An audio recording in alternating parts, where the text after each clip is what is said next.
CORSO and Catone. I think well, listen, Mark, listen, hold on. When I say, would you have caffeine today? What the hell is that up to then? Presented by Special Sauce Podcast, Studio 42 Design, and CORSO Law Group. Now for the real deal New England feel, CORSO and Catone. Welcome into CORSO and Catone, the real deal New England feel. I'm CORSO. Catone is here. Joe is with us in the booth, and you're joining us, watching us on YouTube, listening on iHeartRadio, Apple Podcast, anywhere you podcast. Of course, you can catch us and give us a call in heated hotline, 855-313-PATS. Anything's on the table, leave us a message. Have a take. We'll choose yours, 855-313-7287, or email us in our mailbag, corso.catone@gmail.com. Hey, we got a lot to get to tonight. We're going to bring in the nation. So we're going to have Pat's Nation for you. A lot to talk about there. We're talking Eagles. We're talking Dolphins. So stick around for that. And in Weekly Rewind, there were some things that went on this week that we have to discuss. So we're going to get to that in Weekly Rewind. Of course, we're going to go into our Sunday spread. Mark was wrong. I was right. So on what? Atlanta, man. That was my luck. Who was my lock? I don't know. Seattle. Okay, so I was wrong. You don't even know. I have it. Well, I have it, and I'm going to bring it up, and we're going to give it to you. He has it. Joe, he has it. Seattle was one of them. Did you guys take your pills today or what? Seattle was one of them for sure. No, your lock was Washington. Washington. He loved Washington. We will get to all of that in Sunday spread. Gentlemen, clearly we're in good form already tonight, Mark, huh? A little bit. Well, you make things up and then you play dumb. Oh, I don't know. You had it, he says. I have it written down, and we're going to go through all of that. But first, we have a lot to talk about. There was a game that was played and a game that's going to be played tomorrow. And let's go to all of that nation. Pat's Nation, Joe. Let's have it. Are you ready for the Pat's Nation? The only real deal Patriot postgame show.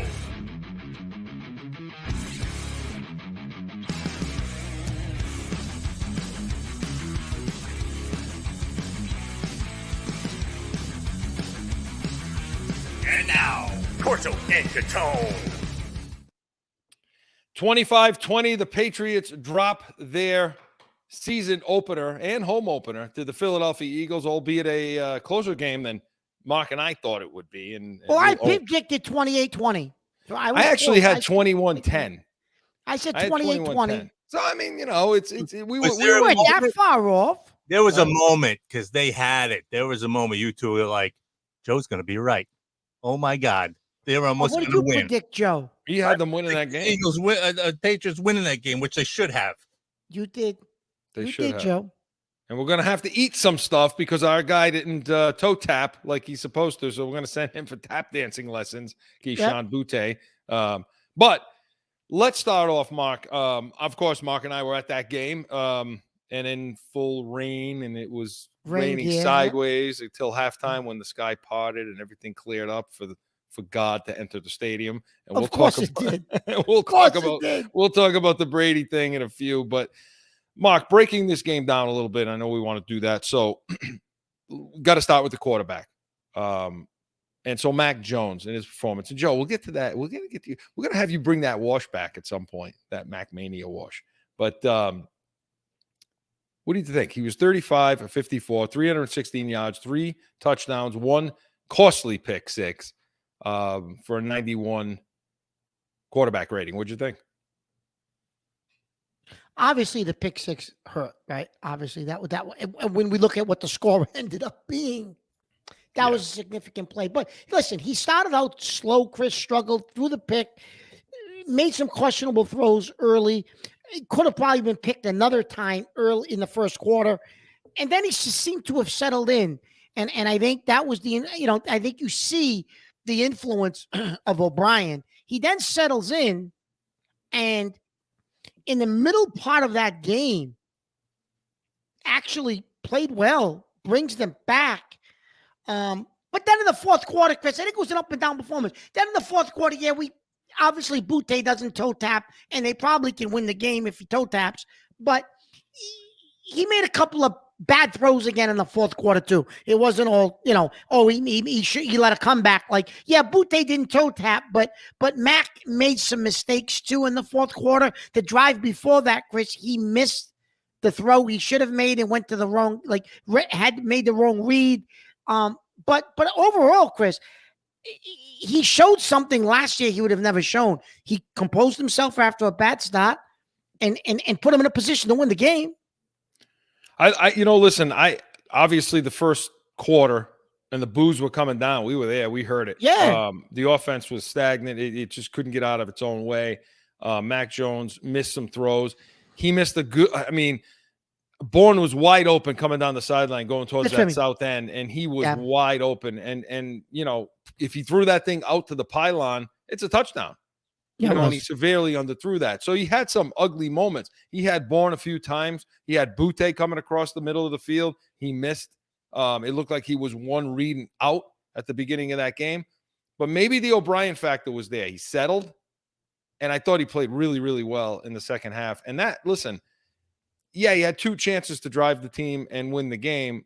And I believe he did his job on that last drive. I mean, he threw that ball. On that last drive, he did. Yeah, that throw to Butte was and look, we saw it all around the league all day long. I mean, it wasn't Josh Allen threw 3 picks and he fumbled the ball once. Mr. MVP over there. Mahomes didn't look spectacular either.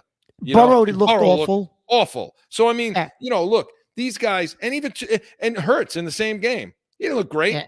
No. So I thought Mac Jones held his own. I mean, 300 plus yards, 3 touchdowns. He redeemed himself pretty well, and keep that up in the Pearl for maybe Sunday seats coming up soon in this segment too. But I don't really have a huge problem with the way Mac Jones played in this game, and I just think that I think he'll build on that. I'm hopeful that he'll build on that, and I don't really see that as the big problem in this game. And Mark, O-line going into this game, this was going to be the big problem, right? The offensive line. They're never going to protect him. We said he's going to have 7 sacks. All in all, not bad, Mark. No, they didn't play bad, Chris. They played a heck of a lot better than you and I gave him credit for. 2 sacks. Sack-wise. Yeah, they did. The offensive line, listen, protection-wise, they did. In the run game, Chris, I didn't think they did a good job. There was a couple of plays where Ramondre Stevenson had something in the second half, but they did struggle in the run game, Chris. I will say that. Yeah. Yeah, and listen, I mean, again, they did. Absolutely. They couldn't get anything going on the ground. I wasn't pleased with the running backs' performances, either one of them at all. Elliott fumbles that. And so I wasn't pleased with that at all. But the offensive line, look, the bar was set so damn low, they got above it. Now, is it good enough to win? No, clearly wasn't good enough to win. They allowed 7 quarterback hits, 2 sacks. It's something they're going to have to do different against the Dolphins. Obviously, now I don't think the Dolphins have that kind of rush, and we'll get to that in a few minutes. But what you heard all week long, was, hey, the offensive line didn't have a bad day and was more so looking at the skill players as we were going to look at in this game, which was the wide receivers particularly. Now, Mark predicted it. He predicted it all offseason that this guy is not going to be reliable. He's not going to be on the field. He's going to be hurt. And sure enough, here he is out for game 1, which pushed Butte into that X role with Bourne, Douglas. What about Juju Smith-Schuster, Mark? What about this guy? He's a disappointment. Well, let me say this before I say he's a disappointment. You said right along, Chris, that it was a bad signing. Didn't like it. Didn't see what they saw in him. You said you would have signed Myers, but in all honesty, you should have saved the money and you could have signed Hopkins at that point, right? Shit, if you didn't sign Schuster, you had an extra $9 million, $8 million, whatever they're giving him. Yeah, by the way, Myers had 9 catches for 2 touchdowns in the Vegas, but yeah. So there you go. Well, and you didn't like the Schuster signing, Chris. And I'm going to be honest with you. What happened to Schuster? They're like, well, he wasn't on this field in the final drive. Well, he wasn't on the field in the final drive because in the other drive, the drive before that, on the 4th down, Chris, it was like 4th and 4 or 5, I think, or 6. And I think he ends up getting sacked Jones, or had to rush the throwers, I believe, if I remember correctly, Chris. But Schuster's out there, Chris, on a read. And the read was, and Jones read it correctly. The read was the D back, Chris, was where he was positioned. You could either go at him or slant in. And off the snap, the D back took a step back, Chris. So the quick slant was there. You would have got 5, 6, 7 yards, first down, and Jones looked right there. Yeah, he had to pull it back. He saw the defensive back step back, and Schuster runs right at the D back instead of that quick. Yeah, then ran that slant. Catch it and go. Jones read it. Schuster didn't. O'Brien must have been livid.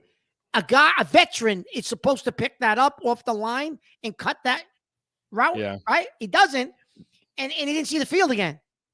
No, 4 catches out of 7 attempts, and that was a key drive. And that was before the last drive. Mark, the bottom line is it showed up. And then how about the pass Chris he drops? It was a little low. Down low, but he should have caught it. A professional receiver is going to make that catch. Mark, you know what? Juju Smith-Schuster, Jacoby Myers. Look, I know all week long I'll be hearing is, Jacoby Myers, he gets that third down. He taps that toe. He's Mr. Reliable. Look, Mark, this showed up in this game, and that's the bottom line. What we've been saying all along. They're not good enough. The talent is not enough. It's just not enough. This is the Drew Bledsoe Patriots. Keep you in the game, keep you teased, and then can't seem to get over the hump and win it. They just don't have enough high-end talent. They got too much B talent that when you need a drive, they don't have the horses to get it. Period. And that's it. I mean, that's what I saw. That's what I took away from the offense in this game, Mark. So, and defensively, Mark, they played well. I mean, I'm not sure if it was a matter of what Philly looked like and how they came out of the gate. And I know you got some things to say about that, with a new defensive coordinator, a new offensive coordinator, because they look sloppy.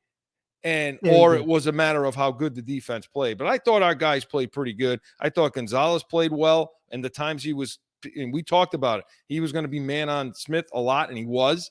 And I thought he held his own. I thought he played really, really well in that situation. And the pass rush was good. The edge, when they were able, Mark, what did we say they were going to have to do on defense? They were going to have to keep him contained, handle the RPO, and get a pass rush off the edge. And they did most of that. They did. And win on first down. And when they win couldn't, on first down, which they struggled a little bit at that at early in the game. But then as the game went on, Chris, they did win first down. Right. And so again, I realize I'm saying he had a good game on Smith, and Smith had 7 catches for a touchdown. I understand that, for 47 yards, but it wasn't. Miles Bryant was covering him on that touchdown. Yeah. Okay. But the times that Gonzalez was on him, it was pretty good. But when they won on first down and they were able to get their pass rush package on the field, they were successful in getting pressure. So I was pretty encouraged by what we saw on the defensive side. I'm looking for more of that against the Dolphins because they're going to need it. So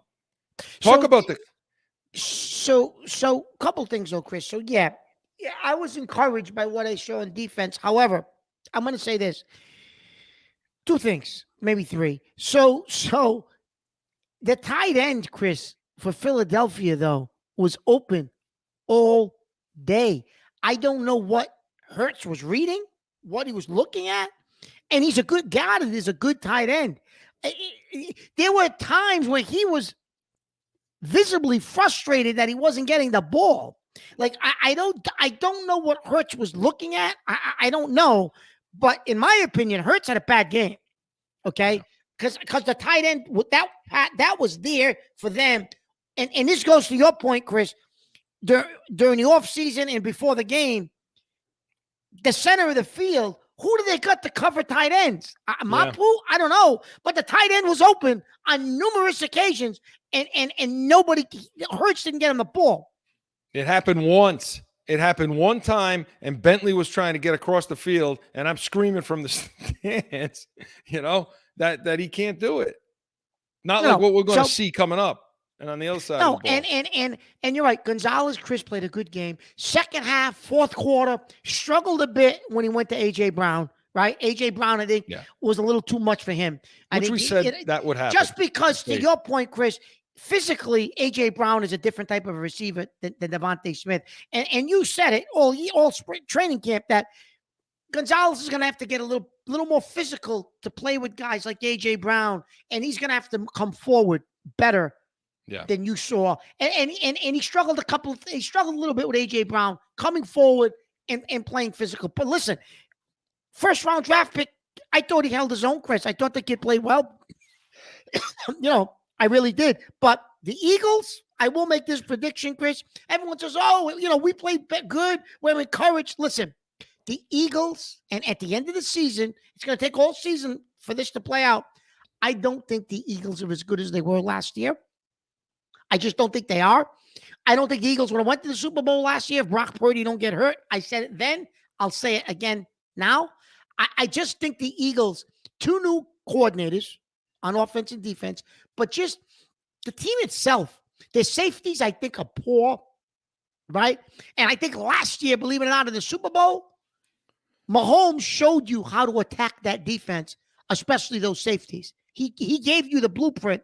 Okay, yeah, they got a pass rush, but this is how you attack that defense because the safeties aren't good. Mahomes gave you the blueprint last year in the Super Bowl, Chris. So I don't.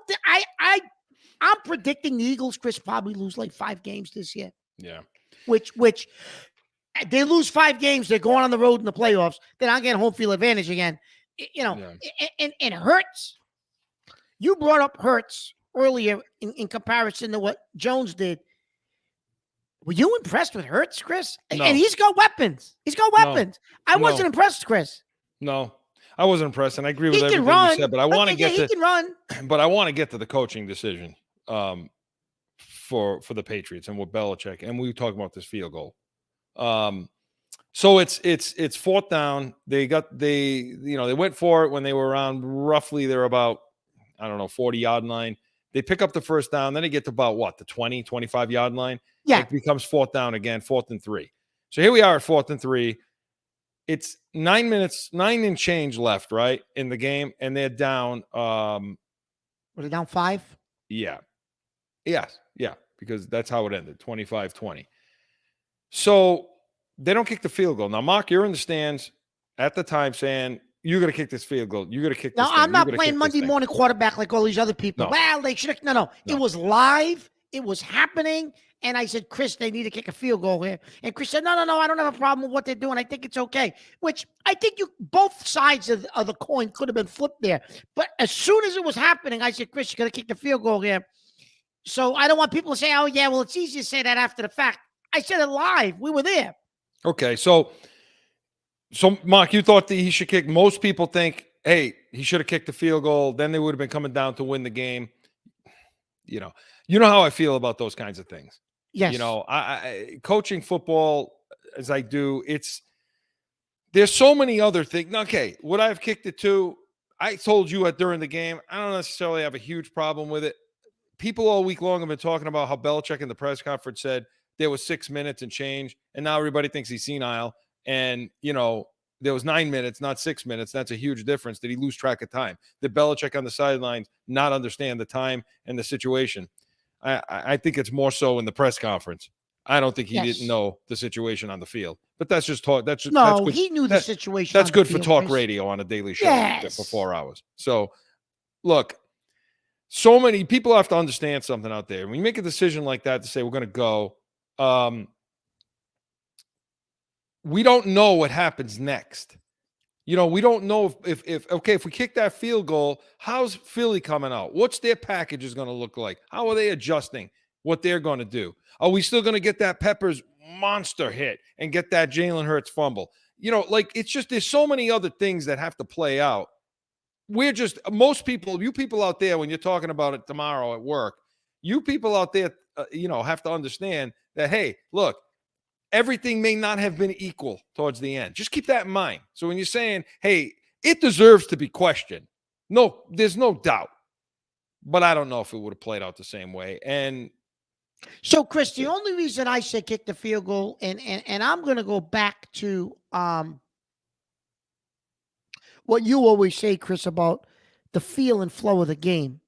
the feel and flow of the game to me was your defense has them on their heels. No matter how you think the rest of the game is going to play out, their offense was on their heels.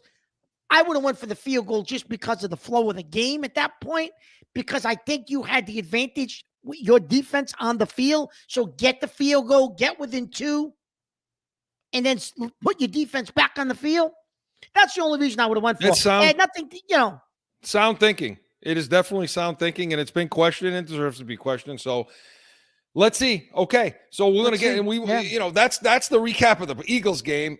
So close, but so far away, and let's hope that's not going to happen with Miami. When we come back, we're going to break down that Miami game and see what we need to do and give our keys to victory. But this portion of Pat's Nation was presented by Special Sauce Podcast. What's your special sauce? SpecialSaucePodcast.com. Hey, more Pat's Nation coming up. It's the Special Sauce Podcast. You like the sauce? The sauce is good, This is start off as finance. Train them, trust them, and let them lead. With your host, Marcus Arias.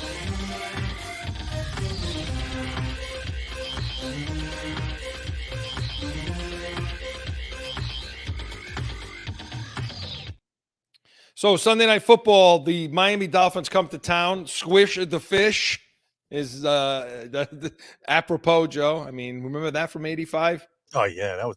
I love the T-shirts they had. Great. Do you remember that? Right? What happened to those things? Like those stupid sort of titles. We don't have them anymore. Nah, nobody really does that anymore, do they? Like in the playoffs and stuff like that. But again, they come to town on Sunday Night Football in front of the whole world to see. And so, Mark, look, we break this thing down, talking a little bit about what happened last week, now bringing it across to this week. And injuries are definitely going to be a factor in this one. So we look at the offense, okay? Offensive line now is the first thing we talk about. Mac Jones, we'll talk about him in a second as it relates to Tua, okay? Because I know you've got a few thoughts on that. But as far as the offensive line, now we got Trent Brown on the injury report. Owino's still there. Cole Strange is still there. So is it David Andrews. So Sidney Sow. So, yeah. How, everybody, this seems like the whole offensive line this week, Chris, is banged up. I have my thoughts on these guys getting on the field. It's week 2. I mean, it's week frigging 2. I see hamstrings. Well, you have a hamstring injury? How the hell you pull a hamstring? I mean, and the receivers have them. It's so. What are they going to do at offensive line? How on earth do they protect Jones? Well, luckily this week, Chris, Miami's defensive line is granted. They do got some pass rushers. They do. Miami does have a couple of pass rushers, but they're nowhere near what they faced with Philly. But today it looked like everybody, I think, Chris, was back. Or last practice, last report was everybody's back at practice, but Brown and Mafu, I think. So maybe I think Andrews, Strange is still limited, but I don't think you're going to see Strange for a while. I don't know why they put Strange on IR. But it could be a problem, Chris. So if Brown don't play, now you're going to your left tackles out too. What are you doing now? Yeah, so now you have to work things with the scheme. Yeah, because once again, devoid of talent. So now you got to work things schematically. You're right. The defensive front for the Dolphins isn't as stout. They're not, look, this is a team that allowed 34 points last week. Now they had 3 sacks against Justin Herbert and the Chargers. Okay, but I don't believe there was a turnover in that game. So they didn't force any turnovers, no interceptions, things like that, and they allowed 34 points. The defensive front isn't as stout. You're not going to see what you saw in Philly. So I think you can try to hide your offensive line again with some screen games. I think you'll see 12 personnel. I think you'll see, again, the 2 tight ends on the field. I thought O'Brien mixed it up really well against Philly and showed them a lot of different looks that we certainly didn't see last year. Okay, I thought Gesicki was okay. It's okay. And so I think that 12 personnel will work out okay. I think you're going to see some good motion to screens, motions to bubbles. A lot of that RPO action again, Mark, like we saw this past week, and it looked good. Jones seems comfortable running it. So I think we'll see that as a way to try to protect that offensive line. But damn, we got to be able to run the ball a little better than we did. Yeah, and that's because, listen, running the ball, Chris, with the issues with our offensive line and the fact that Philly has one of the best defensive lines in the league, they got the kid Jordan Davis, the nose tackle. You're not moving him out of there. We anticipated, Chris, they might struggle running the ball last week, and they did. I'm thinking you're going to see more out of the running game this week. Yeah. Than what you saw last week. And the other thing I would like to see this week, Chris, and I totally understand. You brought up a great point when I brought it up to you during the game last week. I said to you, I want to see a little more pace. And you said, well, it might be a little difficult to do pace with the backup offensive linemen and rookie receivers on the field. They may not be able to do that because of their grasp of what's going on. So that was a good point that you made. But I would still like to at least try it, Chris. A little bit of pace just to change things up, because I think it would have made a difference last week. And I definitely think against Miami, you may have to, Chris, because I think Miami is going to score more points than Philadelphia. Yeah, they're capable of it. It shouldn't be, because Philly should be able to score more points. I honestly think their two receivers. No, I wouldn't say that. No, they're not. Yeah, I don't say. Look, Chris. I caught myself. Shut up. I did. But no. But seriously, they can't score points. But Mark, the way they did it, and we'll talk about that when we get to the defensive side. But for us, yeah, we're gonna have to score some points. But the receivers, Mark, look, these guys got to grow up.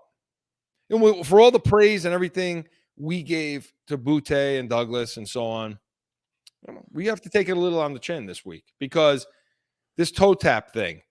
Now, look, people say, well, Troy Brown's not a good coach. Don't they know that? You're coming into the NFL. Just so everybody out there understands about this toe tap thing, okay?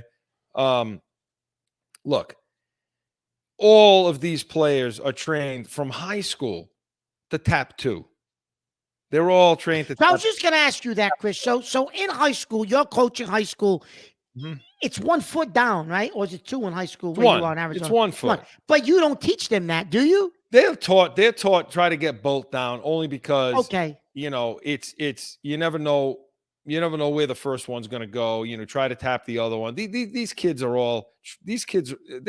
everybody's wanting NFL. Everybody wants to be NFL. So everybody's toe tapping, two touch. Everybody wants to be that OBJ guy. So they know it. To sit there all week and say, hey, Sean Butte, hey, you're in the NFL now. Does anybody teach him that he has to tap two? Oh, come on, shut up, really. You can't be that dense. He just didn't do it. He just couldn't get it done. And he's got to be better. He has to be better, period. He does. Absolutely does. And listen, and I've sung his praises. I wanted to see him on the field. And I still think the kid's got talent. I still think he brings I thought he played well otherwise, Otherwise, I don't. Listen, And of course, nobody brings this up, Chris, but we were there live. There was quite a few times he was open, and Jones looks at Bourne, Henry, and Schuster at times. Schuster or running back. Like, his progression didn't include the down over the middle. For whatever reason, he wasn't focused on that.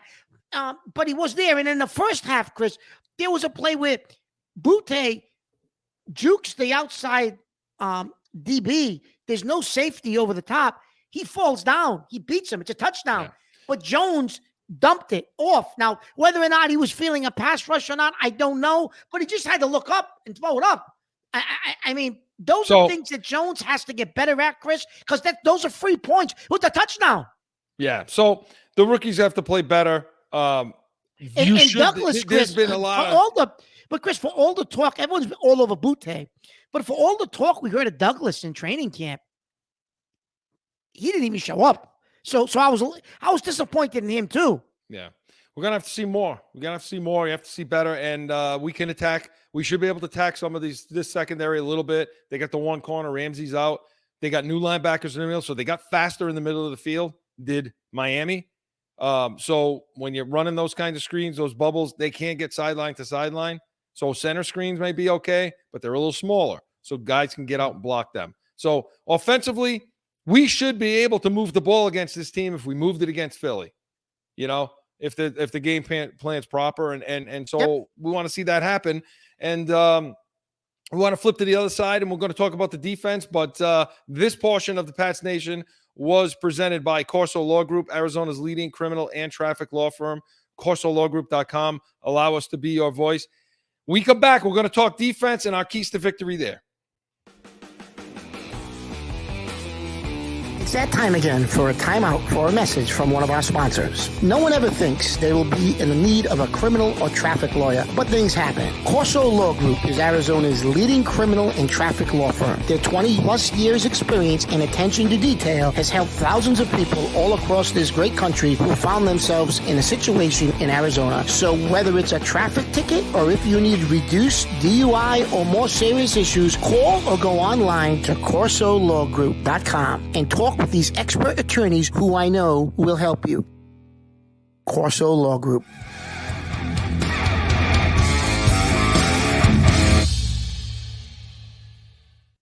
So, Mark, we're talking defense now, okay?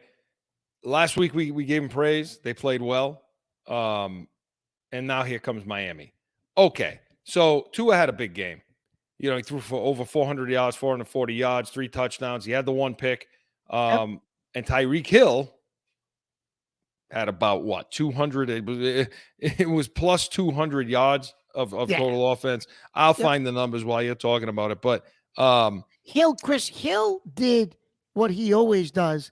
What he did when he was with Kansas City. There was one play where Tua rolls out and he looks and he just throws the ball as far as he can throw it, and Hill runs under it. And how many times did we see Mahomes do that? Right. So Hill is going to make any quarterback he's playing with look good, because there's balls he's going to get that no one else is getting to probably in the league right now, whether it's a crossing route and you throw it way out in front of him and he'll go chase it, or whether it's a deep pass, just throw it up.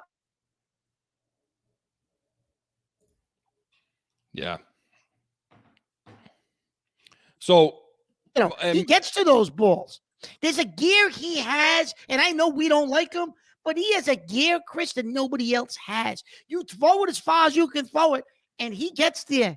And they're going to do that again Sunday. I'm going to tell you that right now. They're going to do it again Sunday. Yeah, he had 11 catches for 215 yards and 2 touchdowns. Now, Jalen Waddle, on the other, he had 5. But listen, they targeted Hill 15 times in this game. Yeah. And, Jalen Waddle had 5 attempts, 4 catches for 78 yards. I mean, he had it's not a huge day, but, it was a, complimentary day. But look, Chris, what Waddle does, Chris? Waddle gets catches on like third downs, and like he only got 78 yards, but he gets catches to move chains and different things. It's only 4 catches though, Mark. No, I understand that. Well, look, listen, I'd rather have Waddle than the 4 stiffs we got. Tyreek Hill is not going to catch 11 passes every week. It's just not going to happen. So look. Some of these plays, if you looked at the game, and I went back and watched a condensed version of it, okay? Yep. When you looked at some of what was happening, there were some times where Tua was just, like you say, scrambling out and just heaving the ball down the field. And I'm looking at the Chargers secondary and what they're doing and how they were trying to bracket Hill up and some of the defense they were running. And I couldn't, again, the biggest problem with the Chargers, and I don't want to get into another team, is their damn coach. So, I mean, whatever scheme they were using against Hill wasn't even close to working. So, Chris, did you see who was chasing Hill on a couple of those? Your buddy J.C. Jackson. Yeah, again, and I said it when he left there. He's junk. So that's the bottom line. They didn't bracket him. They didn't do anything to bump him, get him off his routes, and nothing. And so he's running free all day long. I don't know if that's going to happen this week, okay? Because if that's our big stop this week, we have to stop Tyreek Hill. Look, Belichick's pretty damn good at that. Mayo is too. You take the best thing out of the game. I think we'll see a lot again of Gonzalez playing man on Waddle, and you're going to see what they used to do with Hill when Hill played for Kansas City. You're going to see a lot of that bracket coverage. I think Mills got some speed at safety now. I think he's quicker than McCourty, was. And I think you're going to see that outside, it'll be Jones again because Jack Jones is going to be out. So it'll be Jonathan Jones again on that outside in the bracket coverage. And you're going to try to take that away and going to let somebody else beat us. Let Waddle beat us and I don't know, who else? That's the problem. See, that's the thing. That's where I think you get a chance in these games because they got the best two talent receivers. But if you take one of them out, they don't have a lot of depth there, Mark. No, they don't. Don't they got Robbie Anderson too?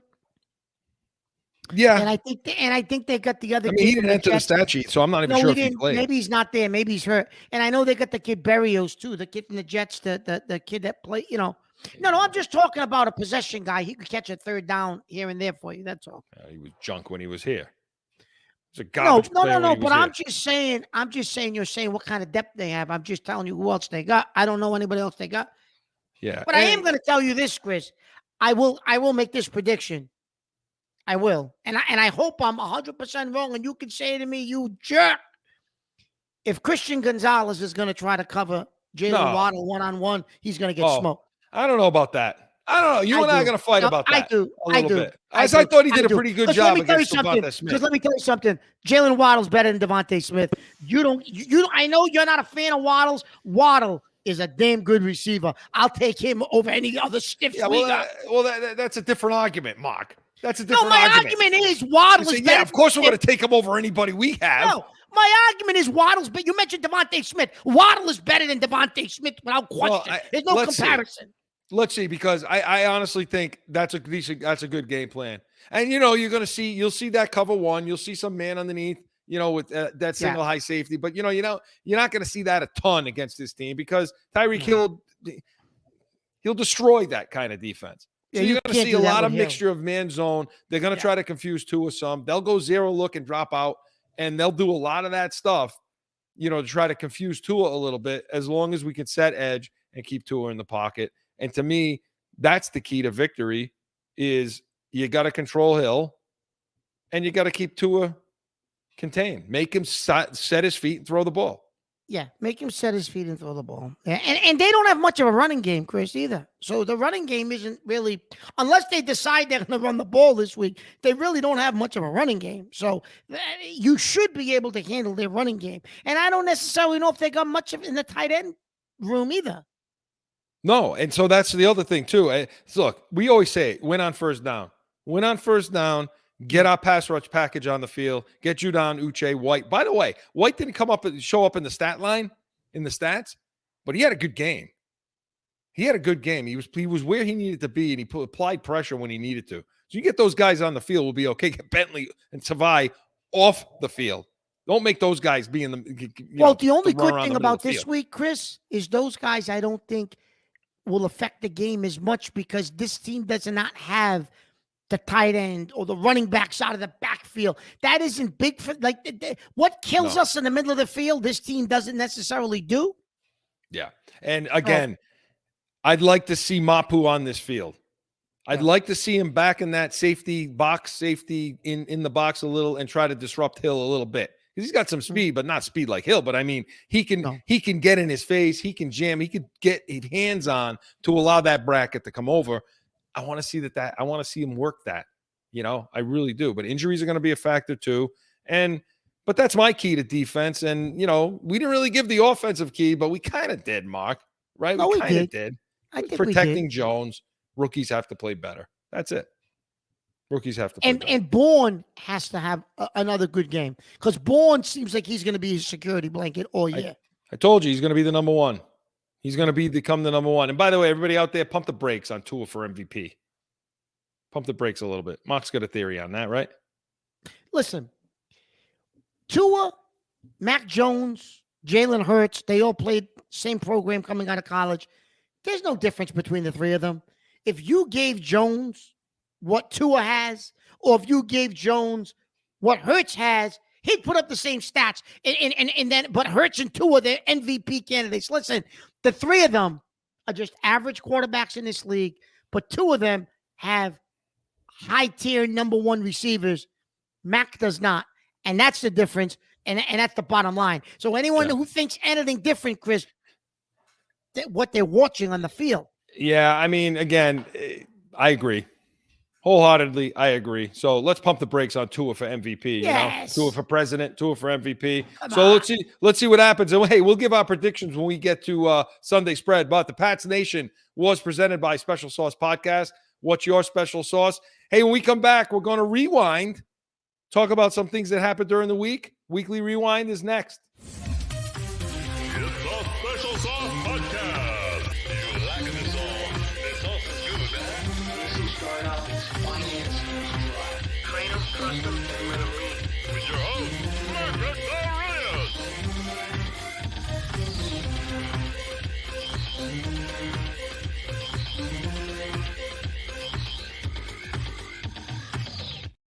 Back in with more Corso and Catone, the real deal New England feel. The week that was, Mark. Weekly Rewind, Joe. Let's have it. I'm getting it. Going back through the week. About a weekly rewind. So, Mark, a few monumental things, I would say, in our that relate to New England sports happened this week. I don't know. What do you want to start with? We got to start with Bloom, I think. No? Yeah. So the Red Sox, much to Mark and I was surprised, but the Red Sox fired Hein Bloom, their general manager, this week. I was surprised, Chris, that they did it now and just didn't do it when the season ended.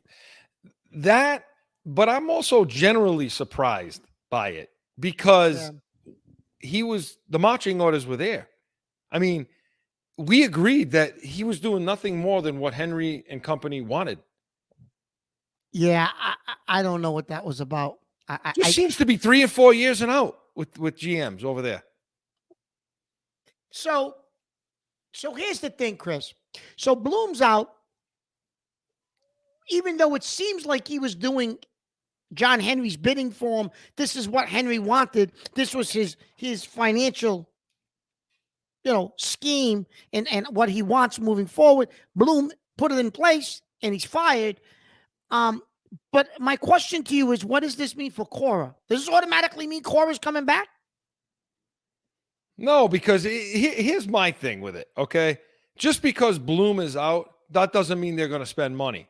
Now, these seem to be knee-jerk things that are going on. The fact that I will give you relevance to getting rid of him now to the knee-jerk portion of it, which is selling tickets for $1 and having nobody in the stands and all the crap that was going on. And somebody's got to be to blame for that. Everybody in the round is saying Hein Bloom doesn't want to spend. He's not a big market. So now all of a sudden we get rid of this guy. What, does anybody out there really think that John Henry is now going to bring in a guy that's going to, a Theo Epstein, a guy that's going to, he's off the table, but, a guy that's going to actually spend a lot of money? He's not giving him that go to do that, Mark. No. It's not happening. No. And so I don't think anything changes with Cora. I don't think anything changes in his mind. So here's the thing, though, Chris. So you bring in a GM, whoever it may be, whoever's in charge of the operations, whoever. Do you tell does that person, are they allowed to pick their manager? So does that mean Cora's going, when the season ends, Cora's going too, and now your GM, the guy you bring in, pick your team, you set it up, you get your manager, and now it's yours. Take it. Cora's out. Is Cora going too? I think Cora's going for a different reason, though. I think Cora's going because Cora wants to be gone. You don't think he's gone because they're going to let a new guy choose his manager? No, I think they're that dysfunctional that they would try that anyway. We bring somebody new in and let them keep the manager they have, so they become more dysfunctional than they are now. But no, I don't think they're going to. I think they're going to make one splash move just to appease the people, get the asses back in the seats a little bit. But Cora, I think, is gone because I think he wants to be gone. I would want it too. Okay. That cheap bastard. Are you kidding me? You cheat. And by the way, if I'm Hein Bloom, screw you, Henry. You put me in this position. You wanted me to do this. You brought me in. That's the kind of GM I am. You gave me the marching orders to do it, and you kicked my ass to the curb. What are you kidding me? But Chris, so what does that say about who the hell's going to want to come here? Nobody. Right? Nobody wants to come here. I mean, Mookie Betts can say whatever he wants in that revisionist history crap. He wanted out. You don't go to arbitration that many times. Now, Chris, everybody kept bringing up the kid Stearns from Milwaukee. He signs to be, the GM of the Mets. If you wanted this to happen, you could have got rid of Bloom a week ago and went and tried to get this kid. So it's just strange. Now, the other thing is, did they bring in somebody internally because the name that's been thrown Oh. around is this kid Eddie Romero, who I thought you were going works to say Tech. Go no, ahead. who works in the Tech could be a manager. I'm talking about Bloom's seat. That's what I mean. The, Yeah. the kid Eddie Bloom, Romero. okay. I thought you were talking The about kid Cora, Eddie if you like. Romero Yeah. is in the organization. Yeah. Is like a confidant of Cora's. If you bring him on, he's going to keep Cora. He's going to say, no, he's my guy. So would they bring a guy like that in and then you appease Cora, even though you still don't spend any money, but at least now Cora will shut his mouth because his friend's running the joint, even though he's still not spending money. Yeah. Only if you want Cora to stay. If you want Cora to stay. So if it. Cora stays, my prediction is this guy, Eddie Romero, has a shot at that seat, because I don't see, Chris, how you bring in somebody else. Like Bill Parcells' old adage, if you want me to feel, you're going to let me shop for the groceries. You want me to run this place, you're going to let me shop for my own manager, right? Yeah. No matter what Cora's reputation is, he's still not my guy. I didn't hire him. Yeah. And one last quick thing. Wouldn't it be something if a local girl, one of the VPs of operations right now is from Cumberland, Rhode Island. Yeah. And I'll mention her name because she's a family friend of mine. So Raquel Ferreira is sitting there she's one of the top 5 people in that office. Woman in baseball. You walk through Fenway Park, she's on the wall as one of the women in baseball. Wouldn't it be something if they hired a local girl to run the place? I'd be thrilled, but they probably won't, but I'd be thrilled if they did. Why not? Why not? I don't. You know why? Because here's my thing. Real quick. Here's my thing. Show. Here's my thing with that. Real quick, okay? Because when I look at her, I don't see woman, man. Well, I don't care. She knows baseball. She knows what she's doing. She's an executive in baseball. She understands the game. Okay, and that's why her plaque's on the wall. Not because she's a woman. So hey, I you know what? You know baseball. You know what you're doing. You're going to do a better job than Bloom. Get your ass in the seat. Let's go. You know what I mean? And that's how I see it. So Mark, listen, we got to get to Rodgers. Okay. So Aaron Rodgers in play number 4 with all the hype, Hard Knocks, all of it. Did you see that stadium when he came out with the flag on 9/11? Oh, my. I mean, that was, and in play 4 was like the air was let out of that joint. It really is unbelievable. They won the game. It really was unbelievable. And I don't want to break down the Jets. We don't have time. But no. Get Rodgers. That's how devastating is that for them? I mean, it's devastating, but how devastating? It's just Jets, man. The Jets are the Jets. It's Jets, and you said it. And listen, I feel bad for the poor bastard. I really do. Rodgers a lot of shit, right? But listen, I do feel bad for him. You know, the guy come in, and that's how it ends up, right? But the Jets, Chris, gave up draft picks. They spent money. They brought in free agents. They designed this whole scheme and organization around Rodgers, and he lasted 4 plays. Yeah, I'll tell you something right now. After watching the rest of that game, that's a Super Bowl caliber team, and they just lost the chance to do it.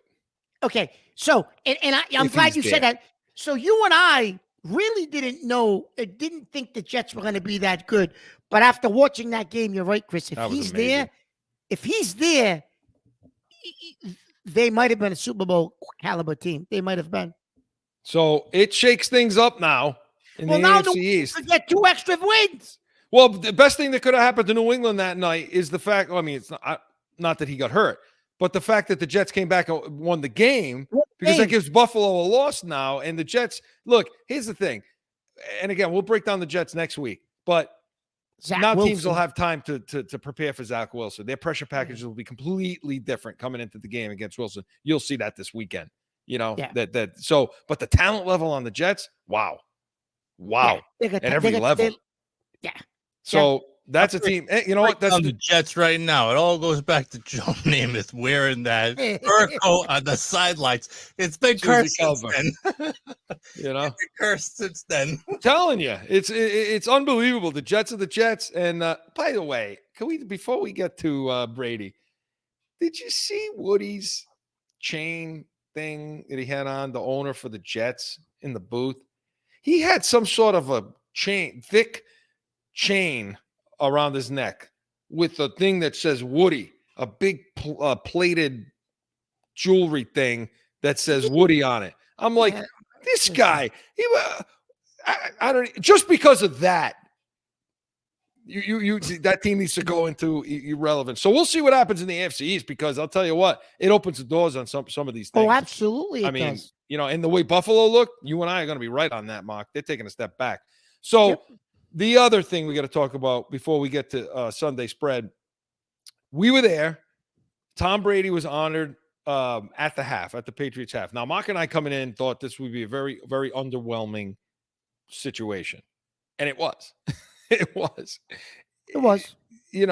To me, and Mark, give me your impression of it first, then I'll tell you what I. It was underwhelming. I mean, if you're bringing the guy in, okay, you're going to waive the 4 years to put him in the Patriot Hall. Listen, outside of New England, I'm sorry, Mr. Kraft. Who the hell cares about the Patriot Hall? I mean, come on. If you're going to really do something for this guy, put the jersey up in the rafters. Build a statue. Right, or the statue, something, right? Put the jersey up with the six banners. But you know what, Chris? He's going to put the jersey up, and he's going to do the statue because he's going to keep milking this. This is going to be every year. He's going to bring Brady back, and Brady's going to do the same thing. Brady's going to do the same thing because they already have the logo. I'll go show you. You go full screen with you, Mark. I'll show you the logo. They already have a logo made with Brady and the 12 and the thing. And they're making money. They're monetizing this big time. So, yeah, the ceremony itself was underwhelming. But I thought Brady's speech was fantastic. I mean, him coming out, people thought it was corny. I didn't. Him coming out doing the let's go, wearing that jersey again. And I didn't think it was corny. Listen, if he was going to be there, Chris, I said to you Saturday night, I said, he's got to come out of the tunnel and do the let's go. How is he not? And he puts the old school jersey on, not these ugly looking blue jerseys they got now. Yeah. Right? Yeah, his jersey. And so I thought the speech was great. I thought, he didn't make it about him. He made it about team, and that was spectacular. That was fantastic. Few corny little things in there. Look, he said, I'm going to be a Patriot for life. Okay, that's pretty corny stuff, but the people eat it up, And, of course they did. The Patriot way. Chris, did you catch one thing though? But Chris, So, we didn't hear this. I heard it after because we were there. Did you? When he walked off the field, the girl from CBS interviewed him. Yeah. And he talked about how special his years in New England were. It was a great experience. It was a great, And then he said, and then I went to Tampa. He said, and that was different, and it was fun, and it makes you appreciate things. So in other words, he realized, shit, what I had in New England, this is a clown show. He didn't say it was a clown show, but he said, he was like, it makes you appreciate things. And I'm like, oh shit, what you and I have been saying, Chris, about him going down here and realizing, what the hell is this? He realized it. There we go, Chris. There we go. There it is. There's the silhouette in the background. That's it. That's the new logo for them to do whatever they're going to make, money they're going to make on it. So, but Chris, Mark, so I'm with you. Anyway, but, things take us to different places, different people. But one thing's for sure, he said, and this will never change, that I'll be a Patriot for life, he said, until the Jets call him next week. They all kissed and made up. Listen, they all kissed and made up. The father and the mother were at the game. He had Kraft had the whole family over for dinner the night before. Yeah, And then the Jets are going to call him next week. And I don't think he'll play for the Jets. I'm out of retirement. So hey, that's the week that was. So Weekly Rewind was presented by CORSO Law Group, Arizona's leading criminal and traffic law firm. Hey, when we come back, gonna have a quick version of our Sunday spread right after this. It's that time again for a timeout for a message from one of our sponsors. No one ever thinks they will be in the need of a criminal or traffic lawyer, but things happen. CORSO Law Group is Arizona's leading criminal and traffic law firm. Their 20-plus years experience and attention to detail has helped thousands of people all across this great country who found themselves in a situation in Arizona. So whether it's a traffic ticket or if you need reduced DUI or more serious issues, call or go online to CORSOLawGroup.com and talk with these expert attorneys who I know will help you. CORSO Law Group.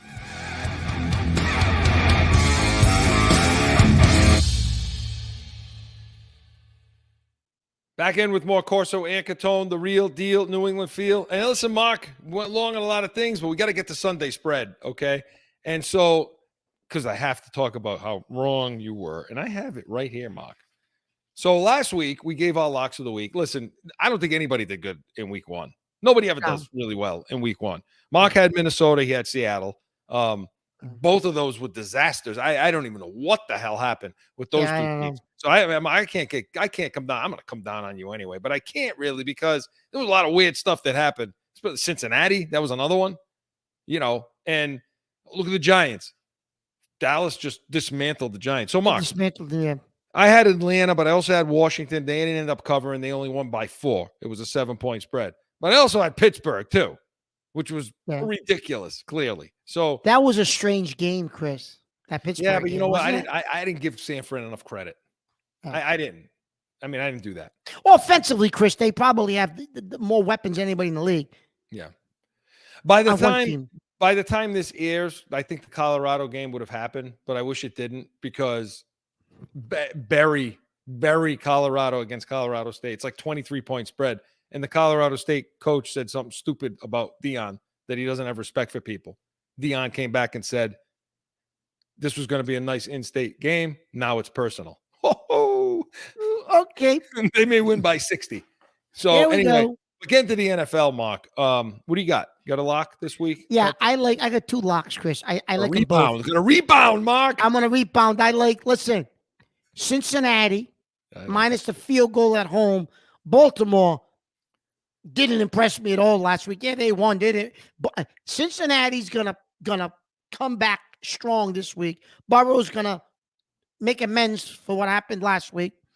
And my other lock of the week, Chris, because they were thoroughly embarrassed, and they're only giving 4 points because I think Arizona stinks. Yeah, it's the Giants giving 4 on the road. I think the Giants. I think they're a lock. And I think Cincinnati at home was a lock. Okay. For me, Cincinnati was my lock, but I'll give you another one. Okay. I'll give you Atlanta. I'm going to roll with Atlanta all season. You're rolling with Atlanta. I'm rolling with Atlanta. They're giving up 1.5 points against Green Bay. I know what Green Bay did. I get it. I understand. Home opener for Atlanta. Don't sleep on this team. They got a great running back, good receivers. Yeah. Don't sleep on Atlanta. And I also like Indy. Getting 1.5 points against Houston at Houston. I think Houston's junk. Yeah. So I like Indy in that game. And Mark, let's pick our game quickly. So Miami Patriots. 27-23. Miami. 27-23 Miami. Joe, how much are we being held to our preseason picks?